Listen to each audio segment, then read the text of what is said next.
Diploma करने का time नहीं था, बीटेक आईनेट एंट्री में दे नहीं सकता था, सीडीएस मेरा निकल नहीं रहा था because I was weak in GS. सो कुछ ना कुछ अल्टरनेटिव तो ढूंढना था। I kept on believing myself. कई लोग कहने लगे, आवाज़ें उठने लगी, एनसीसी एंट्री गया, एनसीसी एंट्री से स्क्रीन आउट हुआ, सब लोग कहने लगे यार कुछ और देख ले, शायद यूनिफॉर्म तेरी किस्मत में नहीं है। But I still kept on believing in my self. फिर मैंने रिटन एग्जामिनेशंस की तैयारी शुरू की, सेंचुरियन डिफेंस एकेडमी में एडमिशन लिया। सेंचुरियन डिफेंस एकेडमी की बुकलेट्स ने इतना हेल्प किया रीजनिंग की वजह से कि काफ़ी आसान था मेरे लिए सीजी कैट का रिटन एग्जामिनेशन निकालना। 100 क्वेश्चन आए थे and I can easily clear that written examinations. I was very confident and the credit goes to my hard work also and Centurion Defense Academy also.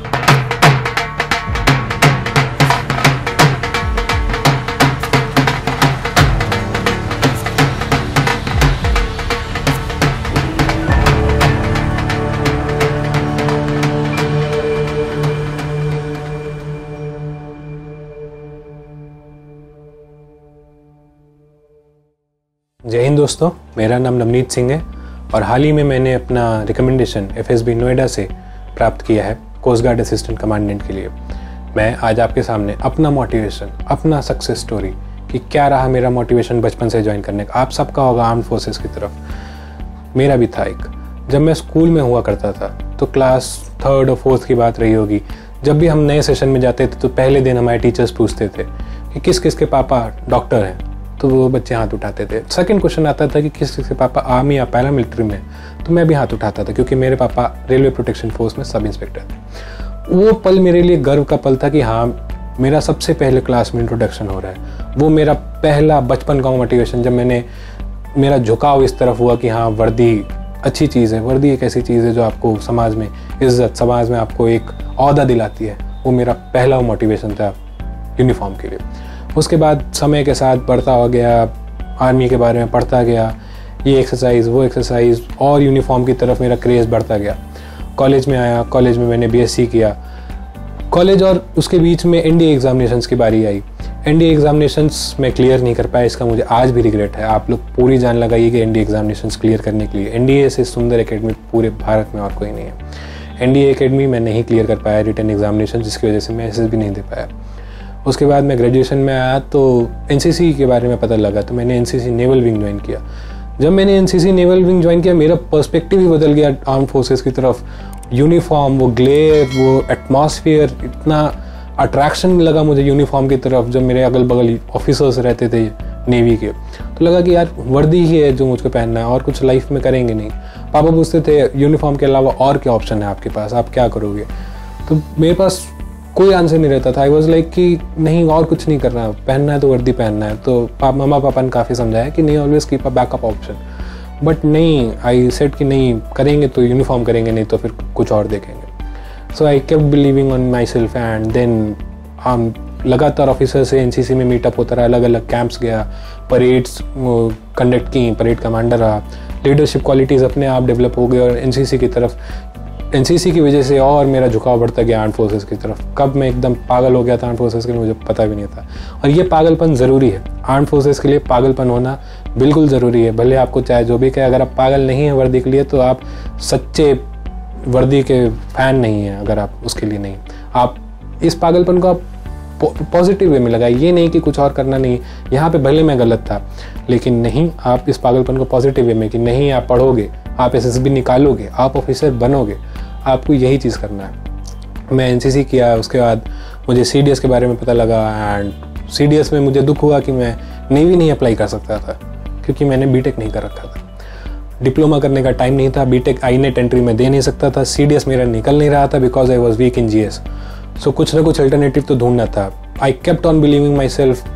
कई लोग कहने लगे, आवाज़ें उठने लगी, एनसीसी एंट्री गया, एनसीसी एंट्री से स्क्रीन आउट हुआ, सब लोग कहने लगे यार कुछ और देख ले, शायद यूनिफॉर्म तेरी किस्मत में नहीं है।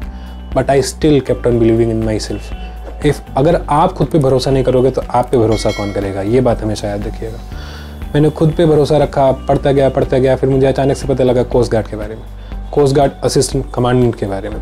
ये एक गेस्टेड ऑफिसर की रैंक होती है and the uniform is completely same as of the Indian navy. And in fact coast guard इकलौती ऐसी फोर्स है आर्मी, नेवी और एयरफोर्स के अलावा जो मिनिस्ट्री ऑफ डिफेंस के अंदर आती है। तो सब कुछ सेम था, बस यूनिफॉर्म में स्ट्राइप में थोड़ा सा चेंज था वहाँ पे। But apart from that it was uniform, it was white colour which I wanted, which I dreamed of. तो वहाँ वो मुझको अपॉर्चुनिटी लगा। From that moment I triggered my self कि नहीं, अब तो यही करेंगे, नेवी नहीं मिला तो क्या हुआ, बीटेक नहीं किया तो क्या हुआ, करेंगे तो अब यही करेंगे, पहनेंगे तो वर्दी इसी की पहनेंगे, नहीं तो आर्मी में जाएंगे। वहाँ से लेकर अब तक फिर मैंने रिटर्न एग्जामिनेशंस की तैयारी शुरू की, सेंचुरियन डिफेंस एकेडमी में एडमिशन लिया। सेंचुरियन डिफेंस एकेडमी की बुकलेट्स ने इतना हेल्प किया रीजनिंग की वजह से कि काफ़ी आसान था मेरे लिए CG CAT का रिटर्न एग्जामिनेशन निकालना। 100 क्वेश्चन आए थे and I can easily clear that return examination. I was very confident. I still don't know my marks, as coast guard नहीं बताता अपने marks, but I am very confident that at least my 80 questions out of 100 were correct, and the credit goes to my hard work also and Centurion Defense Academy also. And after that ये इसके बाद का process थोड़ा सा different था, but still that vibe in me कि नहीं, पहनेंगे तो ये uniform. I kept on believing myself and striving hard for it.